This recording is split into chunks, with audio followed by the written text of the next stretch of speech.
Looking for financial support that strives to honor your community's rich heritage and cultural practices? Introducing RBC Origins. Our Indigenous banking specialists provide resources and advice that can help transform your ideas into tangible progress and community prosperity. At RBC, we're committed to driving your goals forward. Learn more at rbc.com/indigenous. RBC, ideas happen here. I'm Rick Harp. This is your APTN News Brief for Tuesday, August 12th. We begin with the results of a referendum we told you about Friday when members of the Brokenhead Ojibway Nation in southern Manitoba voted on a potential partnership with mining company Sio Silica. The Alberta-based outfit offered the nation a 5% profit share, or as much as an estimated $20 million annually, in a proposed silica sand mine.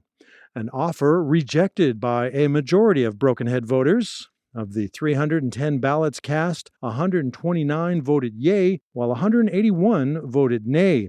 A result which reflects the concern some locals expressed about the project's environmental impact.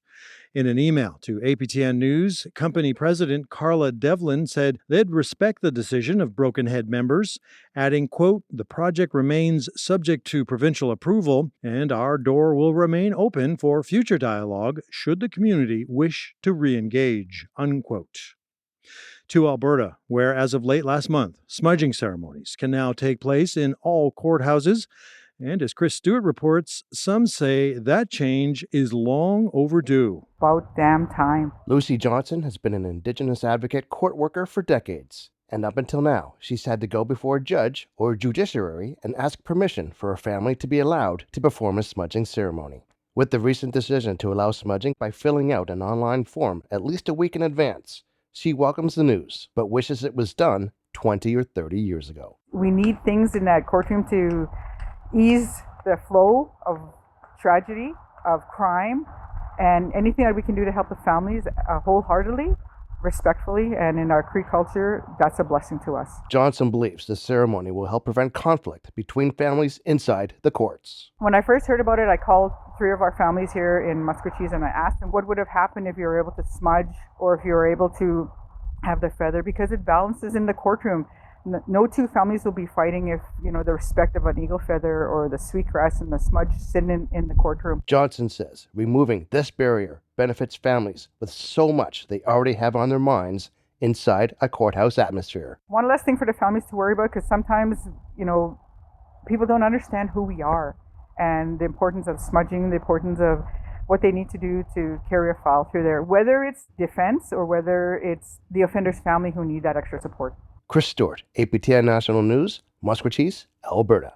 And finally, known worldwide for its historic Klondike gold rush of the late 1800s, these days in the Yukon, there's a move underway to revamp its mining laws. Sarah Connors now on why not everyone is on board with what's been proposed. In 1898, the magic of gold brought thousands of men into the Yukon to build their gold rush towns on lonely, rugged wastes. Ever since gold was struck in the late 1800s, mining has been the Yukon's biggest industry.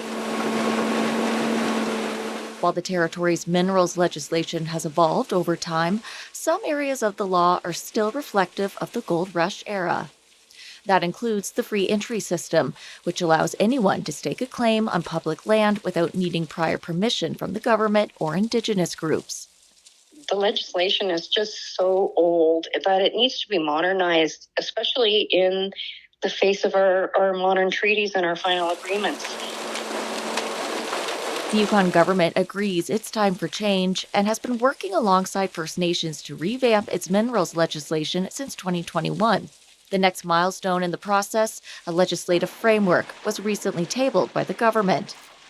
While not an official law, the framework is a roadmap for how the legislation should be developed, while also balancing First Nations rights, industry interest, and environmental protections.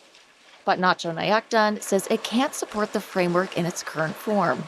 Hope says she couldn't get into specifics because the framework is embargoed, but she did say her nation is calling for a complete overhaul of the Yukon's minerals regime, something she feels the government doesn't want to do in order to serve its own interest and those of industry. I think that they are just continuing to allow the industry to work in a antiquated landscape. Nachanayak Dunn isn't the only one unhappy with the framework.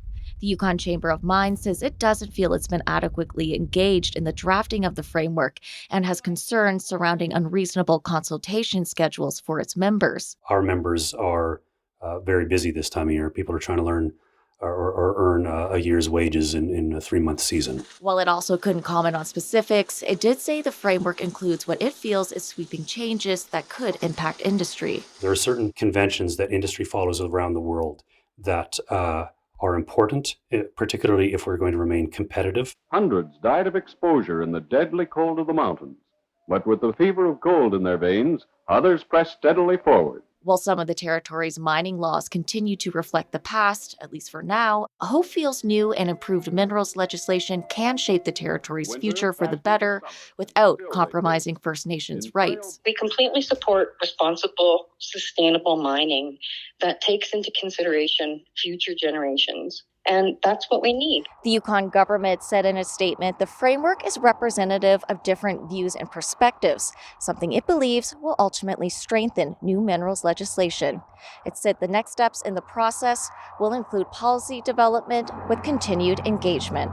Sarah Connors, APTN National News, Whitehorse.